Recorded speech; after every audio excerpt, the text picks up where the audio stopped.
नमस्कार। प्रारंभ पर एक बार फिर आप सभी का स्वागत है। स्क्रीन के दूसरे हिस्से में इसी के साथ आइए स्वागत कर लेते हैं खोजी पहलवान जी यानी बाबा रामदास जी का। रामदास जी नमस्कार। नमस्कार अवनीश भाई, प्रणाम, खमागणी जी दर्शकों, पिछली बार हमने जब पंजाब पर बात की थी तो पंजाब से हो रहे मास माइग्रेशन की बात की थी, पंजाब की धरती पंजाबियों के द्वारा छोड़े जाने की बात की थी और कनाडा उनकी पहली प्रेफरेंस, कनाडा, यूएस या यूरोप कह लीजिए, अमेरिका कह लीजिए, वो सारे देश थे। कुल मिला के हमारी बातचीत का केंद्र ये था कि क्यों आखिर पंजाब से इस स्तर का मास पलायन हो रहा है। हमारा संदर्भ जहां से बात शुरू हुई थी वो बात इस बात से शुरू हुई थी कि 700 ऐसे बच्चे जो कनाडा में पढ़ने के लिए गए थे उनको वहां से वापस डिपोर्ट किए जाने का खतरा है। यहां से हमने बात शुरू की थी। तो आज उसी के आगे बढ़कर हम बात करेंगे। बहुत सारे आयाम पिछली चर्चा में रामदास जी ने कवर किए थे। हम इनसे ये जानना चाहेंगे कि सर ये बताइए कि ये इतनी संख्या में, भारी संख्या में पढ़ाई के लिए जाना, जबकि हमारे यहाँ भारत में भी अच्छे इंस्टीट्यूट्स हैं, मैं ये नहीं कहता हूं कि जाना नहीं चाहिए पढ़ने के लिए बाहर, लेकिन खास तौर से इतनी ज्यादा संख्या में स्टूडेंट वीजा का अप्लाई होना पंजाब से, ये क्या वाकई में पढ़ने जाते हैं सच में? अवनीश जी, मैं पंजाब के समाज को पिछले 40 साल से देख रहा हूं और पंजाब में ये विदेश जाने का क्रेज कोई नया नहीं है। और जैसे अन्य सभी समाजों में है ना, रिसर्च एंड डेवलपमेंट होती है, तो पंजाब में सिर्फ एक ही विषय पे रिसर्च एंड डेवलपमेंट है पिछले 40 साल में। वो है कि किस प्रकार यहाँ सब कुछ बेच बाच के, गिरवी रख के, वो कर्जा लेके, मतलब सभी अच्छे बुरे कर्म करके किस प्रकार विदेश चले जाना है। ना अमेरिका कनाडा सही तो दुबई, अबू धाबी और शारजा और सऊदी अरेबिया सही, मतलब विदेश जाना है। तो अब क्या है कि ये समाज हमेशा नई रिसर्च करता रहता है कि किस प्रकार जाना है। सबसे पहले ये लोग जाते थे टूरिस्ट वीजा पे, घूमने जा रहे हैं जी। हाँ, उसके बाद वहां की सरकारें तेज हो गई कि जमरी तलैया जिंदगी में गए हो, आ गए सीधे अमेरिका घूमने, तो उन्होंने टूरिस्ट वीजा देना बंद कर दिया। तो इन्होंने फिर और नए नए वीजा अप्लाई करने शुरू कर दिए। करते करते अंत में ये लोग आ गए, इनको जो सबसे आसान रास्ता लगा वो है स्टूडेंट वीजा। ठीक है। तो स्टूडेंट वीजा लेके वहां पढ़ने के बहाने जाओ और उसके बाद वहां मेहनत मजूरी करके और वहीं पीआर अप्लाई करके वहीं सेटल हो जाओ, फिर अपना पूरा परिवार भी ले जाओ। तो स्टूडेंट वीजा का जो बजट है वो है लगभग 25 लाख रुपया। तो अब आप ये बताइए कि हिंदुस्तान में कितने परिवार हैं, वो भी ग्रामीण परिवेश के या लोअर मिडिल क्लास के, जो कि 25 लाख रुपया रखे हैं। तो या तो कर्जा लेगा, दोस्तों मित्रों रिश्तेदारों से लेगा, नहीं अपना जमीन बेचेगा, गिरवी रखेगा, खेती की जमीन है तो वो 1 एकड़ बेच देगा, कुछ भी करेगा और विदेश जाएगा। अब अपना 25 लाख रुपया, लड़का तो 25 लाख रुपया खर्च करके जाता है। लड़कियों ने एक नया रास्ता निकाल लिया। लड़कियों ने नया रास्ता ये निकाला कि बहुत सारे, अच्छा, विदेश पढ़ने, स्पेशली कनाडा पढ़ने जाने के लिए एक बेसिक अंग्रेजी भाषा की परीक्षा होती है जिसको आईलेट्स बोलते हैं, IELTS।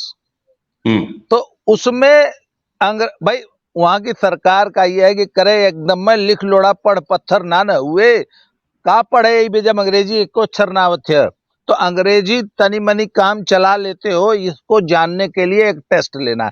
अगर अंग्रेजी जानते हो तभी हमारे देश में आओ और पढ़ने आ रहे हो। हम भोजपुरी मीडियम में तो स्कूल कॉलेज खुला नहीं है, पंजाबी मीडियम में तो आईलेट्स की परीक्षा देनी होती है। पर कुछ पंजाब के गबरू, हमारा शेर पट्टा इतना तेज है कि वो कितना कोशिश कर ले उसको आईलेट्स पास नहीं होना है। तो अब क्या तरीका है, जाना विदेश ही है। तो वो कहता है कि अगर खुद नहीं जा सकते हो तो आइलेट्स पास लड़की खोज लो। अब लड़कियों को पता लग गया कि जो लड़की पंजाब में 6 बैंड आइलेट्स के ले लेगी उसका ब्याह हो जाएगा, असली नहीं होगा तो नकली हो जाएगा, कॉन्ट्रैक्ट मैरिज हो जाएगी। अब एक गबरू है जो अंग्रेजी बिल्कुल नहीं जानता, उसको वो 25 से 30 लाख रुपया खर्चा करेगा, एक ऐसी लड़की ढूंढी जाएगी जो कि आइलेट्स का 6 बैंड या उससे अधिक ली हो, उसके साथ एक सौदेबाजी करके और दोनों की एक शादी दिखाकर उसको जो है वह स्पाउस वीजा पे ले जाएगी। ये लेटेस्ट रिसर्च एंड डेवलपमेंट है पंजाब। अच्छा। अब इसमें हजारों फ्रॉड होने लग गए। पुराने जमाने में उल्टा था इसका। पुराने जमाने में क्या होता था कि एक और आसान तरीका था कि वहां के रहने वाले नागरिकों से शादी ब्याह करके लोग जाते थे।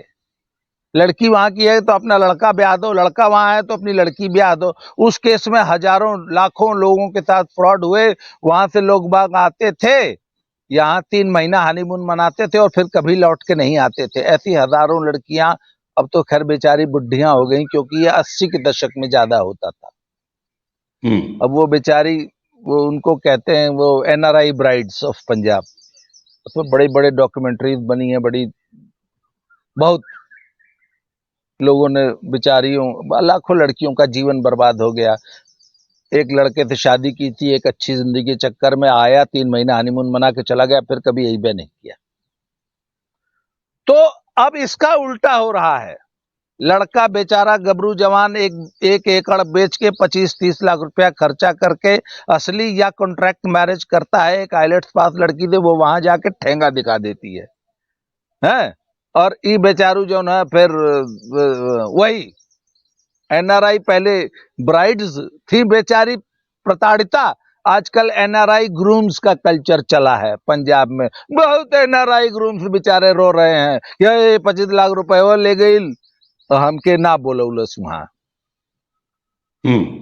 तो ये तो सामाजिक सिनेरियो है विदेश जाने का। बाकी पढ़ना लिखना तो सर देखिए, ये है मार्शल कौम, हरियाणा पंजाब के लोग। ये तो शुरू से इनका पढ़ाई लिखाई से अच्छा संबंध नहीं रहा है। सरस्वती मैया से कोई, they are not having very good relations with Saraswati ji. ये सब मेहनत कश लोग हैं और लक्ष्मी जी से विशेष प्रेम रहा है और लड़ने भिड़ने वाले लोग हैं। सरस्वती जी से थोड़ा दूरी बना के बहुत दिनों से चलते आए हैं। तो पढ़ने लिखने बिल्कुल नहीं जाते हैं, वहां जाते हैं सिर्फ और सिर्फ जाते ही मजूरी खोजना है। अच्छा। और वहां पे पहले जो है महीने में, हफ्ते में 20 घंटा आप काम कर सकते थे। मतलब पढ़ते पढ़ते वहां, मतलब 2-3 घंटा रोज काम करो तो हफ्ते में करीब 3 घंटा अगर रोज काम करोगे तो थोड़ा बहुत खर्चा निकल आएगा। पर ये लोग जो है हफ्ते में प्रतिदिन 14, 12, 14, 18 घंटा काम करने वाली जिन्स है। तो उसमें भी बहुत सख्ती हुई। फिर इधर क्या किया कि कनाडा गवर्नमेंट ने खोल दिया कि अच्छा भैया चाहे जितना काम करो, क्योंकि वहां पर भी भाई कामगारों की कमी रहती है ना।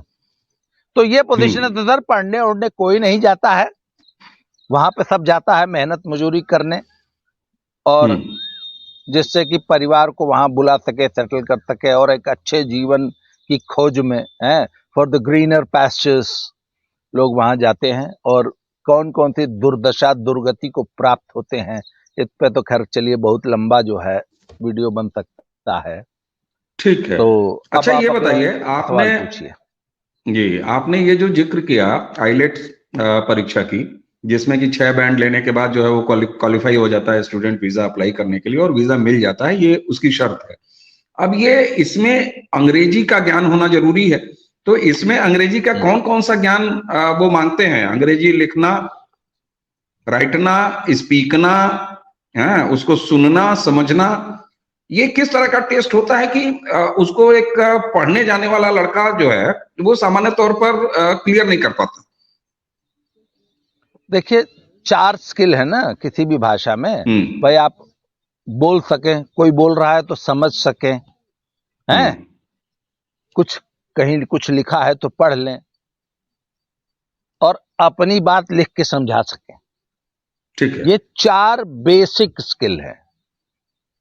भाई रूस जो पढ़ने लड़के जाते हैं एमबीबीएस करने, उनको क्या प्रॉब्लम है कि वहां भैया रूसी भाषा में पढ़ाई होती है, तो पहले 6 महीना वहां रूसी पढ़ाई जाती है। जी। हमारे कुश्ती पहलवानी में जो रशियन कोचेज, रशियन ब्लॉक के जितने कोचेज आते हैं, बेलारूस, जॉर्जिया, हैं, इनसे, इन इत्यादि कंट्रीज से, उन सब की सबसे बड़ी समस्या है कि उन सबको अंग्रेजी नहीं आती, हिंदी नहीं आती। तो ये सेम इस प्रकार की कोई समस्या इंग्लैंड अमेरिका में ना हो, तो वो इसलिए वो इंग्लिश प्रोफिशिएंसी टेस्ट ले लेते हैं। उसमें यही ठीक 4 है। स्किल, भैया आपको एक तो बोलनी आती हो, कोई बोल हम्म। रहा है तो उसको समझ लो और पढ़ लो और लिख लो। ये 4 स्किल होती है।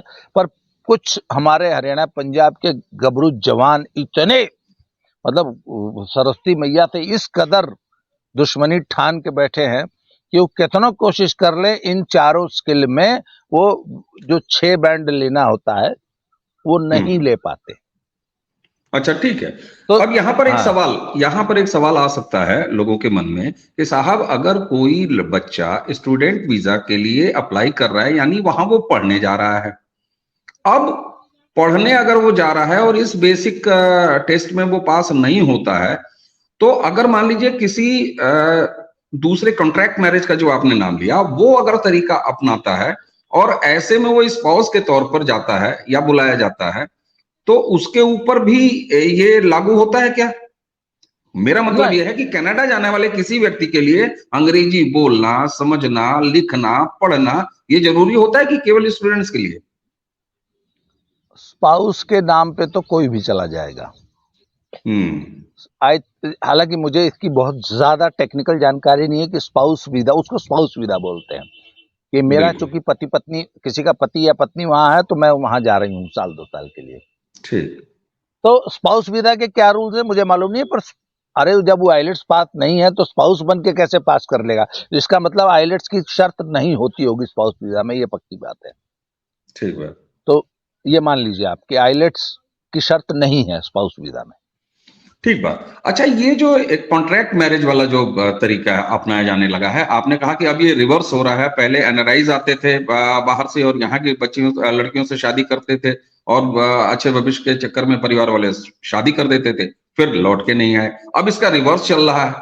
तो आखिर ये बताइए कि ये जब कॉन्ट्रैक्ट मैरिज में जाते हैं, तो क्या आप कुछ ऐसा आंकड़ा बता पाएंगे या कुछ परसेंटाइल बता पाएंगे कि 10 में से ऐसे कितने होते हैं जो बिल्कुल कॉन्ट्रैक्ट मैरिज होता है, रियल मैरिज होती ही नहीं है या होने की संभावना ही नहीं होती है? ऐसी कोई प्रोपोर्शन आप बता पाएंगे क्या? देखिए, मैं एक ऐसे केस जानता हूं, हमारे एक परिचित एक बच्ची थी, मतलब बेहद टैलेंटेड, पढ़ने में बहुत अच्छी और मल्टी टैलेंटेड, मतलब इतनी ब्रिलियंट बच्ची मैंने जीवन में बहुत कम देखी है। हम्म। गांव की बच्ची थी।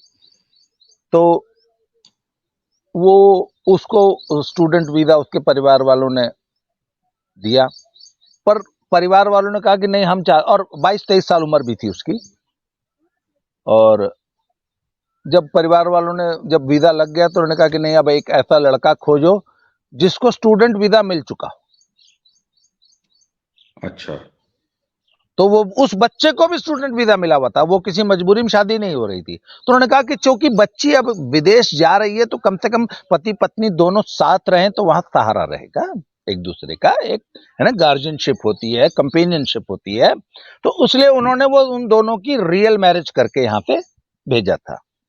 और they are a very successful couple, क्या खूबसूरत जोड़ी है सब, और बहुत सुखी हैं दोनों। उनको गए हुए लगभग 5 साल हो चुका है। एक तो हम्म। कुछ ऐसी मैरिजेस होती हैं, कुछ होती हैं कि जो सचमुच शादी हो जाती है, क्योंकि लड़के की साथ कोई बहुत ज्यादा कंप्रोमाइज नहीं करना। भाई एक बात तो मान लीजिए ना कि जो लड़की आईएलटीएस पास कर रही है, और आईएलटीएस पास करने में सर एक साइकिल, मतलब एक बार 3-4 महीना पढ़ना और परीक्षा देना, इसमें कम से कम 40-45-50 हज़ार रुपया खर्चा हो जाता है। अगर अपने ही शहर में से पढ़ाई का सेंटर है तो अगर आप कहीं 20 किलोमीटर दूर पढ़ने जाते हैं तो वो खर्चा 50 हज़ार हो जाता है। क्वालिफाई अगर नहीं हुआ तो 50 हज़ार डूब गया ना आपका। फिर आप चलो सही दोबारा बात। आप पढ़ो या दोबारा परीक्षा दो। तो 1 या 2 साइकिल में अगर आपने ये पास किया, लड़के 4-4 साइकिल में भी बच्चे कुछ पास नहीं कर पाते। तो जिस लड़की ने पास कर लिया है इसका मतलब कुछ तो ठीक है ना। और आइलेट्स की परीक्षा ठीक ठाक होती है, मतलब सचमुच आपको अंग्रेजी आनी चाहिए। तो अगर लड़का एकदम में अनपढ़ है या भाई, एक मेंटल ट्यूनिंग भी तो एक चीज होती है शादी में। तो या तो अगर ट्यूनिंग मिल गई तो रियल मैरिजेज भी होती हैं, परंतु बहुत सारे केसेस में देखा गया है कि पहले ही स्पष्ट लिखा होता है कि प्योरली कॉन्ट्रेक्चुअल मैरिज है, लड़की का लड़के से किसी प्रकार का वैवाहिक शारीरिक संबंध नहीं होगा, ये पहले डिसाइडेड होता है। या अगर होगा तो यह भी डिसाइडेड होता है कि रियल मैरिज हो रही है, हम अपनी बहू को भेजेंगे विदेश पढ़ने, आपकी लड़की को नहीं भेजेंगे, बहू बन के रहेगी हमारे घर, हमारी बहू जाएगी, आपकी बेटी नहीं जाएगी विदेश पढ़ने। पर समझदार लोग तो बाकायदा कॉन्ट्रैक्ट में एक एक चीज आजकल लिख रहे हैं कि रियल शादी है या कागजी है। उसके बाद अब जब वहां धोखे होने लगे तो लोगों ने अब तो एक नया काम शुरू कर दिया है, लड़की के बाप से 1 बीघा लिखा लेते हैं, कागज रख लेते हैं, सेल लेटर पहले ही साइन करा लेते हैं कि अगर तुहार लड़की हमारे लड़का के धोखा दे दल तो हमारी तुहार घरवा या तुहार 1 बीघा जोत ले, 25 लाख रुपया तो सुरक्षित करना है। बहुत लोगों के साथ धोखा हुआ है। अच्छा, अब यहाँ एक चीज पूछना चाहूंगा आपसे। आपने अभी कहा कि बाकायदे कॉन्ट्रैक्ट साइन हो रहा है, उसके डॉक्यूमेंट बन रहा है, लिखत पढ़त में सब हो रहा है। तो सर जरा मुझे ये बताइए कि ये अवैधानिक तौर तरीकों से कोई कॉन्ट्रैक्ट कैसे ऑन पेपर ये लिखा जा सकता है कि ये कॉन्ट्रैक्ट मैरिज हो रही है? ये कैसे लिखा जा सकता है? वो सामाजिक कॉन्ट्रैक्ट होता है। जैसे गांव के 4 लोगों ने, अरे सर पूरा वेल ऑयल्ड मशीनरी है, सुनिए, पुराने जमाने में वो अगुआ लोग होते थे ना जिनका काम ही था शादी ब्याह कराना, तो ऐसे लोग पैदा हो गए हैं पूरे समाज में। हर गांव में 2-4 ठो मोटरसाइकिल लेके घूम रहे हैं जो सभी आइलेट सेंटर में बकायदा सिर्फ यही सूंघते फिरते हैं कि कौने लड़की की जो 6 बैंड आवत है या आ जाएगी। आइलेट सेंटर वालों को सूचना देने के लिए पैसे दिए जा रहे हैं कि आप अपनी कोई आइलेट्स पास करने योग्य लड़की बताइए, इतना 1000 रुपया लीजिए।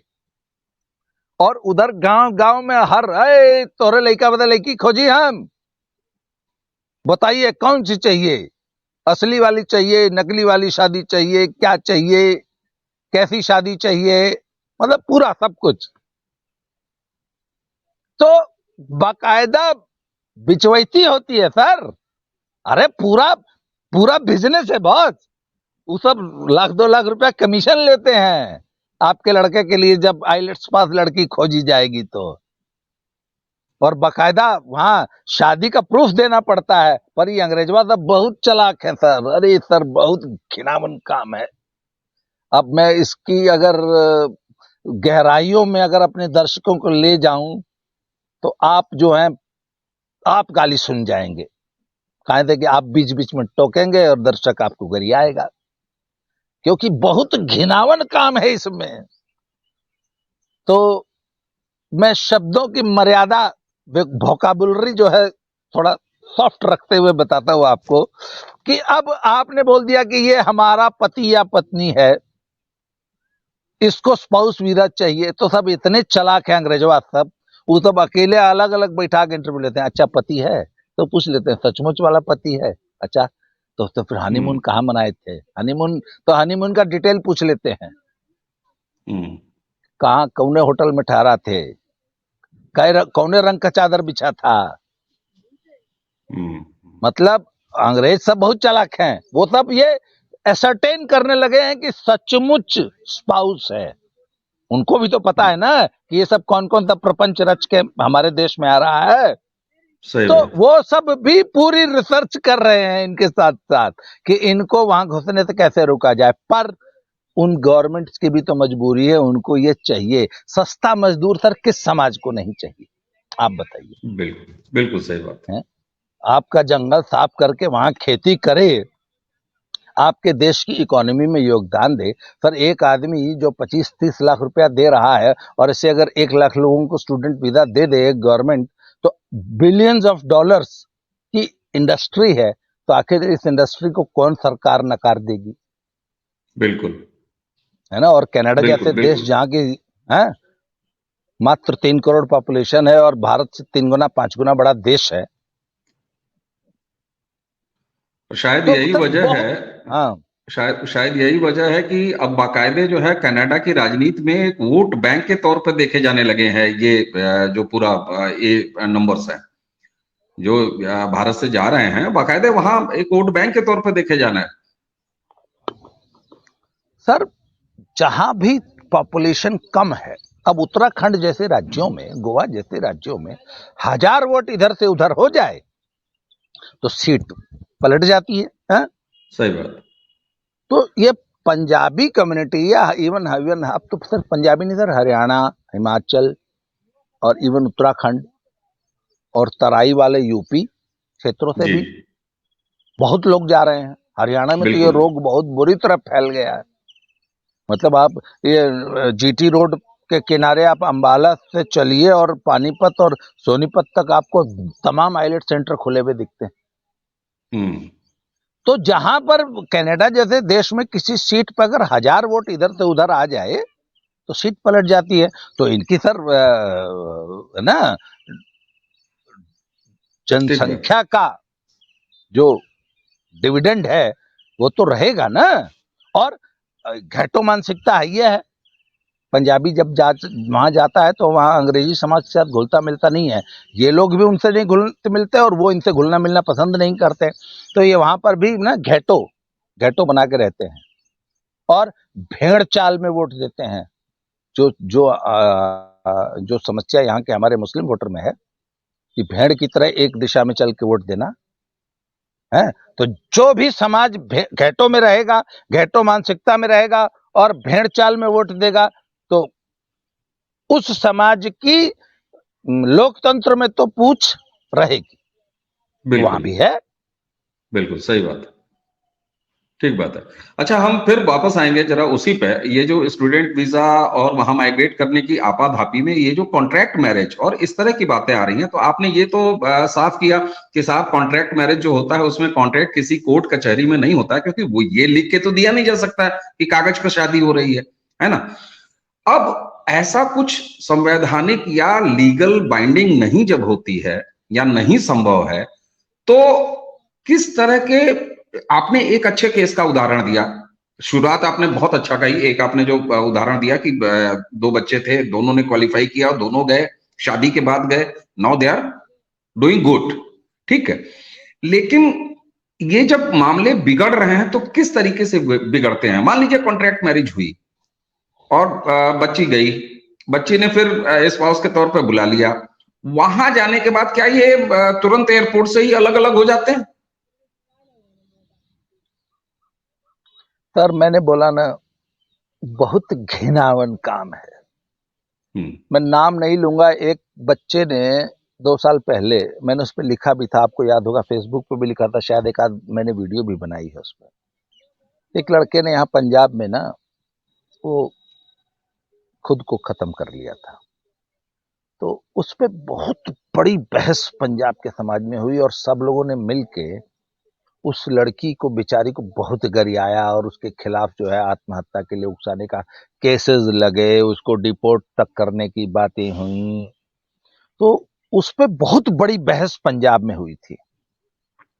तो क्या था कि एक तो मेरा एक सिंपल सा मानना है कि anybody who quits is a loser. यार दुनिया में चाहे कुछ हो जाए, आपको अपनी बिल्कुल जान सही। लेने का कोई हक नहीं। और anybody who quits is the loser. तो अब इसमें तो कोई शंका रहे नहीं कि वो श्रीमान जी क्विट्स कर गए थे तो वही वो द लूजर। तो सर जो लूजर जो होता है ना वो किसी एक फील्ड में नहीं होता है, वो उसकी टोटल पर्सनैलिटी भी लूजर वाली होती है। और एक लड़की जो तेज तर्रार है, पढ़ी लिखी है और सुंदर है, और वो उसकी किस मजबूरी में उसने शक्ल सूरत, पर्सनैलिटी, बोलचाल, हर तरीके से लूजर दिखने वाले लड़की से कॉन्ट्रैक्ट मैरिज की होगी? आप बताइए। पैसा। अब आगे सुनिए, बड़ा बहुत बहुत मार्मिक केस है ये, और ऐसे एक नहीं है, हजारों हैं। तो आप ये देखिए ना कि लड़की तो फिर भी कोशिश करेगी, यार देखिए हिंदुस्तानी लड़की कितनों निकृष्ट हो जाएगी, कुछ मर्यादा उसमें हमेशा शेष रहे। तो वो कोशिश तो ये करेगी ना कि यार एकदम मैं लूजर से मत करो, मैं निभाह लूंगी, कुछ तो ठीक ठाक हो। तो आखिर हम ये क्यों मान लें कि जो भी पहला आया, अरे शादी थोड़ी नहीं हो रही थी, कॉन्ट्रैक्ट था। तो और पंजाब में तो ऐसे 20 ऑप्शंस होते हैं, तो उस लड़की ने तो बेस्ट ही चुना होगा, पर वो भी लूजर था। तो वो बताते हैं कि कुछ, अच्छा वो लड़की कंफ्यूज हो गई कि मैं इससे प्योरली कॉन्ट्रैक्ट मैरिज करूं या रियल करूं। खैर साहब, अब वो लड़के वाले बोलते हैं कि नहीं, वो हमारे घर आके रही थी, हालांकि 10 दिन रही थी। उस 10 दिन में अब किसी पत्रकार की ये हिम्मत नहीं पड़ी कि लड़के वाले से या लड़की वाले से पूछ ले कि अरे तुम अपनी बहू बोल रहे हो और तुम कह रहे हो वो रही थी, तो क्या वो आपके बेटे की पत्नी बन के रही थी, yeah I mean was the marriage कंसमेटेड?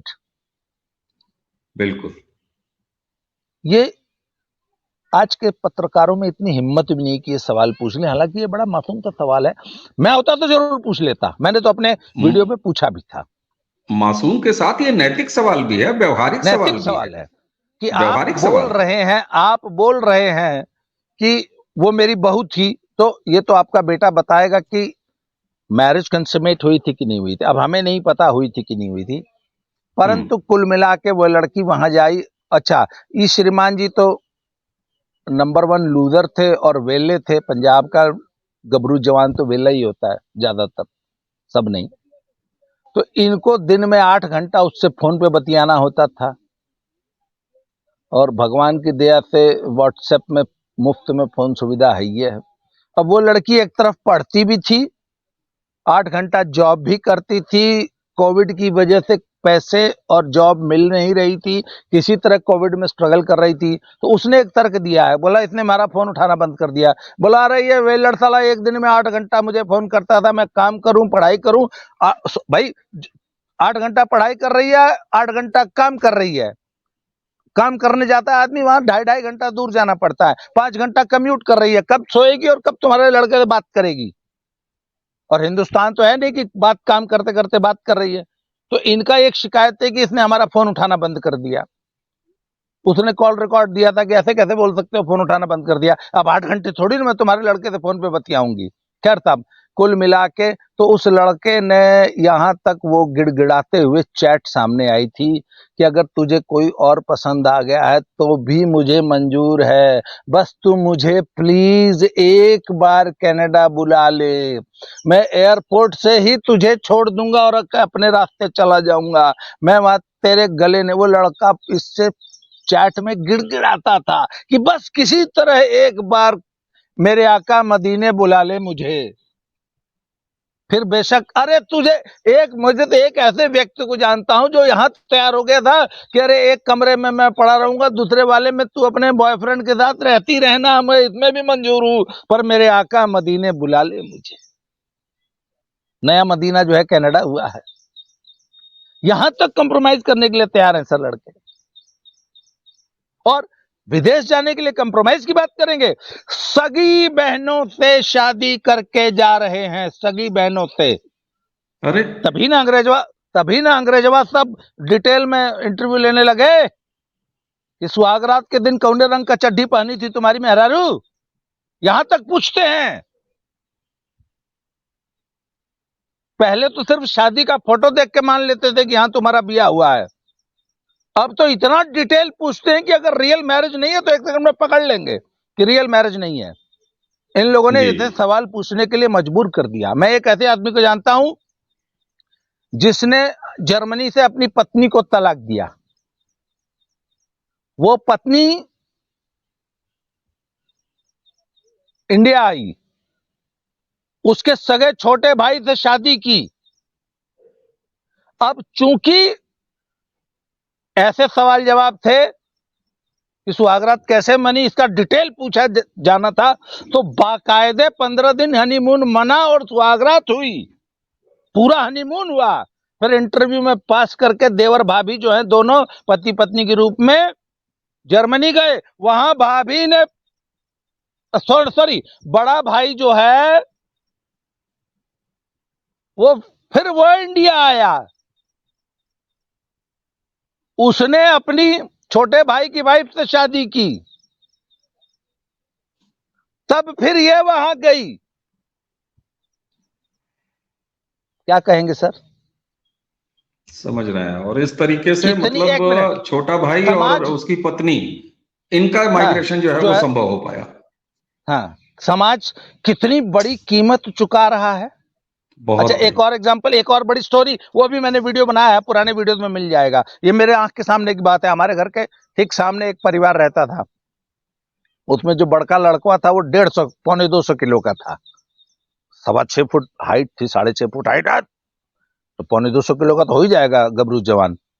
उसकी शादी हुई कुल जमा 50 किलो की बेहद खूबसूरत पंजाबी लड़की से। 150 किलो का पति, 50 किलो की लड़की। तो हमको जब पता चला तो हम लोग भी गए थे उस शादी में। तो चलो जी, अच्छी बात है, हो जाती है, क्या फर्क पड़ता है।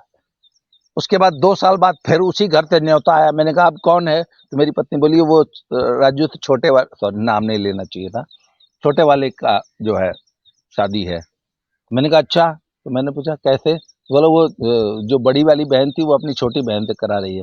बड़ी वाली बहन तो फिर भी 50 किलो की थी, 35 किलो की थी, और हऊ बड़कवा जो है 150 किलो का था, ये 165 किलो का था छोटका।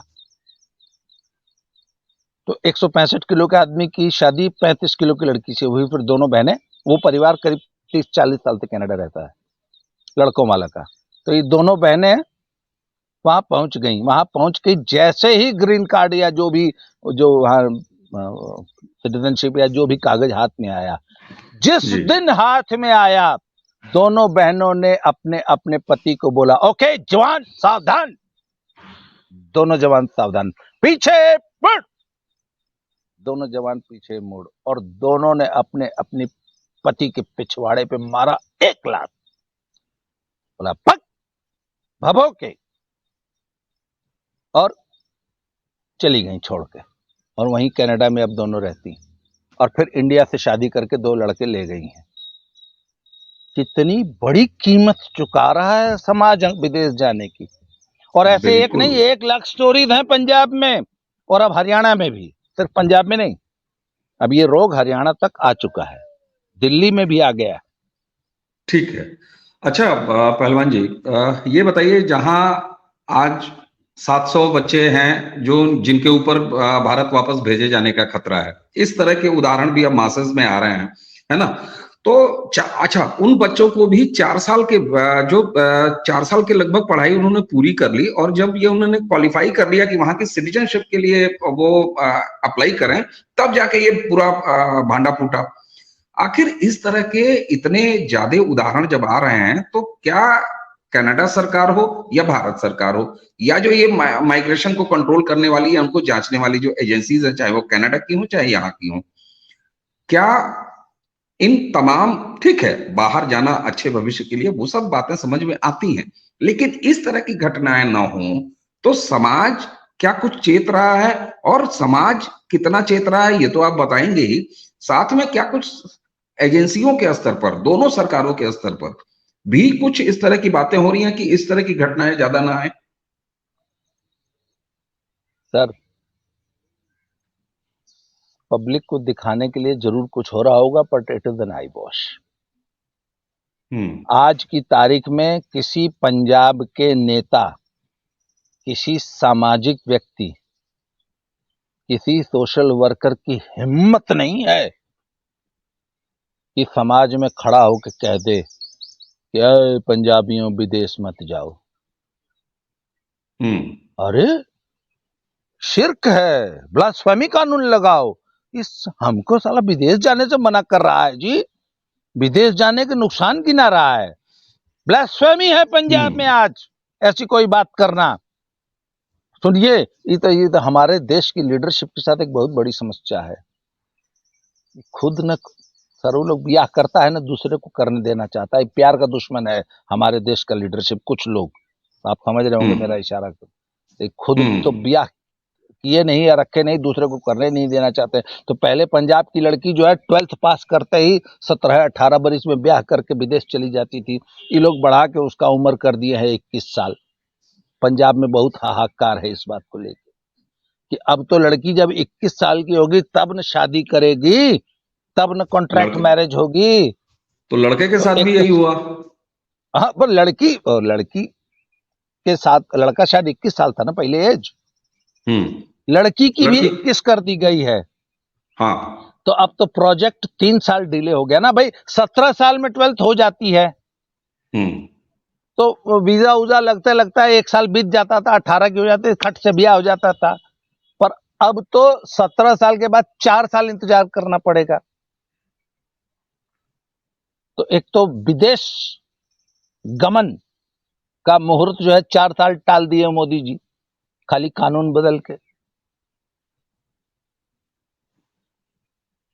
बहुत दुश्वारियां हैं ना। जी जी, 4 साल की देरी अब समझी जा सकती है सर। 4 साल कितना देर हो गया। बहुत देर हो गया सर, जमाने बीत गए, उसके चार बाद जमाने बीत गए। उसके बाद ये बड़ा सेंसिटिव इशू है। अगर कोई सरकार इस पर सख्ती से रोक लगाने की कोशिश करेगी ना तो समाज में विद्रोह हो जाएगा। और कनाडा वाले क्यों रोक लगाएंगे, उस सब तो खाली घड़ियाली आंसू बहाता है। जिस सरकार को सस्ती मुफ्त की लेबर मिल रही है, मुफ्त की लेबर वो कैसे मैं भी बताता हूं। सस्ती लेबर मिल रही है, साथ में आप सोच के देखिए कि 1 लाख बिहारी पंजाब में आए, पहले तो आने में लाख रुपया खर्चा करे, फिर पंजाब की सरकार को 25 लाख रुपया दे और मुफ्त में सरदार जी लोगों का खेत काटे। कितना बढ़िया सिनेरियो होगा पंजाब सरकार के लिए। बिल्कुल सही वाह बात जी है। वाह, हर साल 1 लाख बिहारी आता है, 25 लाख रुपया हमको देता भी है और मुफ्त में खेत रोप रहा है।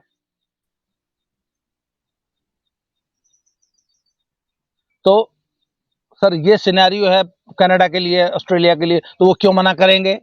आओ भैया, खूब आओ, खाली फॉर्मेलिटी करेगा। और एक बात बताओ ना, एक बिहारी आया, 25 लाख रुपया दिया, 5 साल वाले को भगा दीजिए वापस, भाग चलो, 5 साल बाद फिर आओ, फिर 25 लाख रुपया दो। तो मुझे तो ये टेक्निक लगती है कि इन 700 को भगा दो, फिर 25 लाख रुपया खर्च करके फिर अइबे करेंगे। या इतना मुकदमा लड़ा दो कि 25 लाख, आज की तारीख में वो 700 बच्चे जो कुछ भी थोड़ा बहुत वहां कमाते हैं सब वकीलों को दे देते हैं और अगले 10 साल तक देंगे। ठीक बात है। तो मुझे लगता भाई है कनाडा की सरकार तो जी उनके जी, लिए तो दोनों हाथों में लड्डू हैं। दोनों हाथों में, बिल्कुल सही बात है, बिल्कुल सही बात है। तो आपसे ये इस विषय पे जितनी अभी तक बातचीत हुई उससे मुझे जो समझ में आ रहा है कि इसमें न किसी सरकार का बहुत ज्यादा कोई रोल है, चाहे वो यहाँ की सरकार हो, चाहे जिन देशों में ये जा रहे हैं, इन तरीकों से जा रहे हैं। देखिए, सही तरीके से अपने अच्छे भविष्य के लिए कहीं जाना, इसमें कोई गलत बात नहीं है। लेकिन ये जो ग्रे और ब्लैक तरीके हैं जिनको आपने रखा, और ये एक जाना पहचाना तरीका है।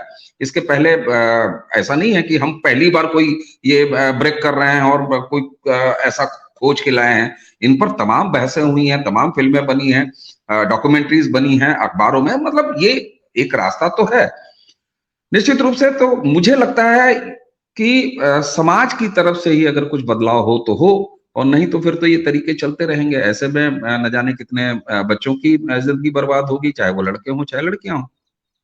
अगर चलते चलते इसको कंक्लूड करें तो क्या कहेंगे आप।